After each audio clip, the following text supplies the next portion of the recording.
Sir మీరు మొదట్లో ఒక మాట అన్నారు, ఇది రాజకీయ పార్టీల అవసరాల కోసం వైసీపీలో ఉన్న వాళ్ళని కూటమిలో చేర్చుకున్నారని. సరే, ఎన్నికలకు ముందంటే అది జరిగింది అనుకోవచ్చు. ఎన్నికల తర్వాత కూడా ఒక్కొక్కరినిగా చేర్చుకునేటువంటి ప్రక్రియ కొనసాగింది. అంటే కొంతమంది జనసేనలో చేరారు, కొంతమంది టీడీపీలో చేరారు. ఎందుకు ఎన్నికల తర్వాత కూడా ఏ అధికారం కోసం, ఏ లాభం కోసం పార్టీలు చేర్చుకొని అంటారు? డబ్బు కోసమే. ఇప్పుడు ఆ పార్టీలో నుంచి ఈ పార్టీలోకి వచ్చిన వాళ్ళు ఎంటీ హ్యాండ్లతో వచ్చారా? వాస్తవం మాట్లాడుకుందాం. జగన్మోహన్ రెడ్డి హయాంలో వాళ్ళు కొల్లగొట్టిన సంపదను ఇక్కడికి డంప్ చేశారు, అంతే.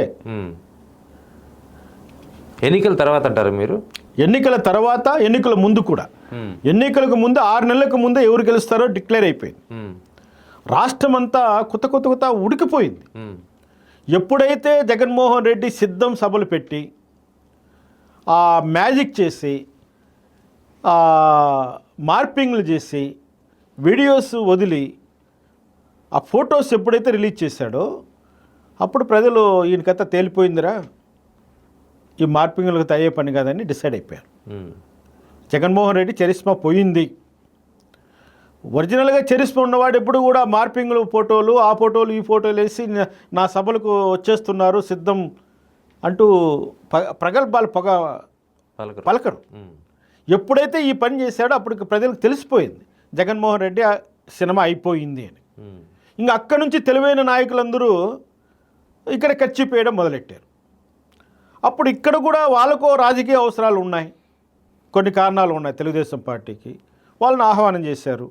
జనసేన వాళ్ళు, తెలుగుదేశం పార్టీలో స్పేస్ లేని వాళ్ళు, చంద్రబాబును భయంకరంగా విమర్శించిన వాళ్ళు, చంద్రబాబు గారితో సఖ్యతగా ఉండలేనటువంటి వాళ్ళు జనసేన వైపు వచ్చారు. తర్వాత బీజేపీలోకి వచ్చారు. అంటే ఈ విధంగా ప్రవాహం జరిగింది ఆ రోజు. ఎన్నికల ముందంటే ఓకే సార్, ఎన్నికల తర్వాత కూడా జాయినింగ్లు ఉన్నాయంటే ఖచ్చితంగా వాళ్ళు చేసిన అవినీతి నుంచి వాళ్ళు కాపాడడం కోసం, వాళ్ళకు ఇతరాతర ఇబ్బందులు రాకుండా ఉండడం కోసం, వాళ్ళ వ్యాపారాలు కొనసాగించుకోవాలని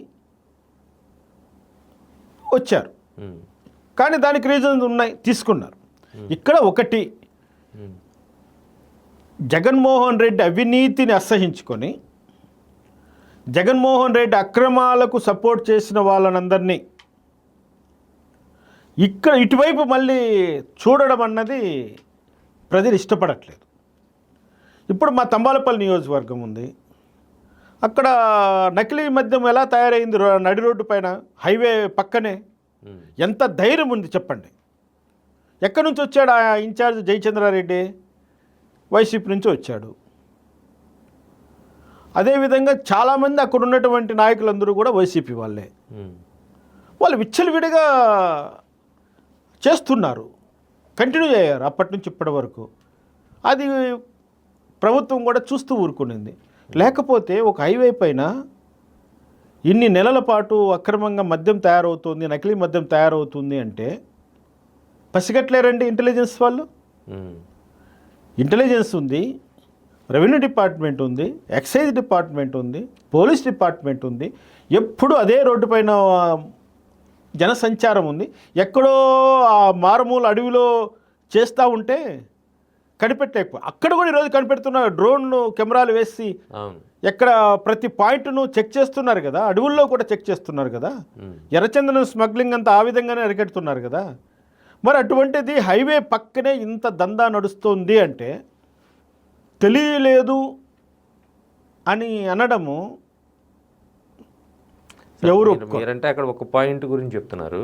ఈ రాష్ట్రంలో ఎక్కడి నుంచి అయినా సరే రేషన్ బియ్యం తరలి వెళ్ళేది కాకినాడ పోర్టుకి వెళ్తున్నాయి అనేది ప్రతి ఒక్కరు తెలుసు. అవును, సాక్షాత్తు డిప్యూటీ సీఎం పవన్ కళ్యాణ్ గారు చెప్పారు. అవును, ఆ రోజు కాదు ఈ రోజు కూడా తరలి వెళ్తూనే ఉన్నాయి. మరి ఎమ్మెల్యేలు ఏం చేస్తున్నారు, రెవెన్యూ యంత్రాంగం ఏం చేస్తుంది అని అంటే అది అసలు పెద్ద ప్రశ్నార్థకం. ఇక్కడ నాకు తెలిసినంత వరకు రాజకీయ చైతన్యం ఉన్నటువంటి జిల్లా గుంటూరు జిల్లా. గుంటూరు జిల్లాలో ఉన్నటువంటి ఎమ్మెల్యేల పనితీరు ఎలా ఉంది? రేషన్ మాఫియాలో సిండికేట్ అయ్యారు. 2 ఎమ్మెల్యేల కనుసన్నల్లో మిగిలిన ఎమ్మెల్యేలతో దోస్తీ కట్టుకొని ఉమ్.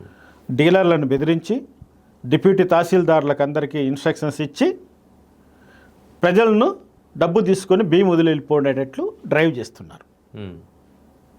రాష్ట్ర వ్యాప్తంగా జరుగుతోంది. ఉమ్. ప్రజలకు ఏం కావాలి? డబ్బు వస్తుంది. ఆ బియ్యం ఎలాగూ తినలేరు, వాళ్ళు తినరు.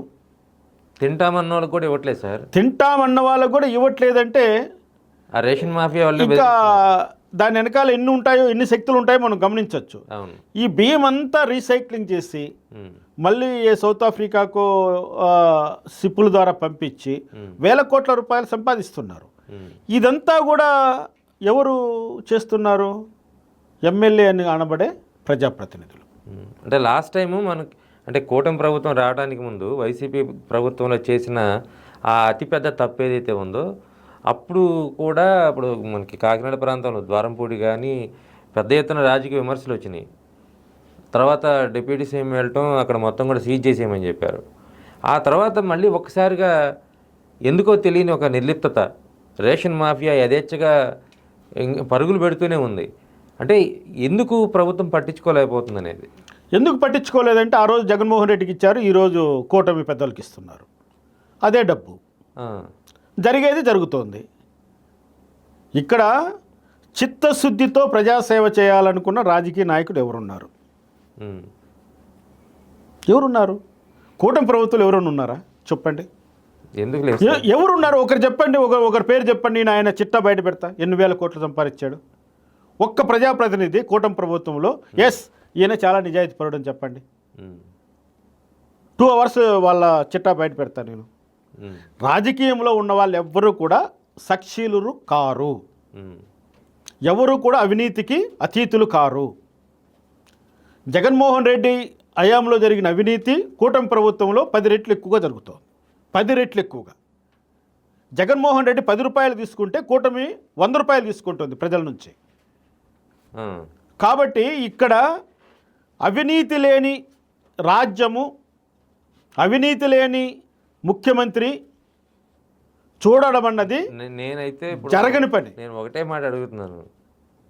గతంలో వైసీపీ పాలనలో వైసీపీ మీద తీవ్రమైనటువంటి ఆరోపణలు చేసిన జడ్జి రామకృష్ణ గారైనా నేను మాట్లాడేది.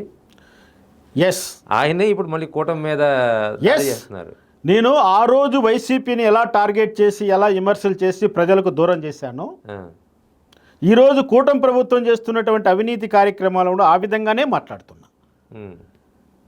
సీజ్ ద సిప్ అన్నటువంటి డిప్యూటీ సీఎం తర్వాత తన నోరు సీజ్ చేసుకున్నాడు, తన చేతులు సీజ్ చేసుకున్నాడు, తన కాళ్ళు సీజ్ చేసుకున్నాడు, శవ పేటికలో పండుకున్నాడు.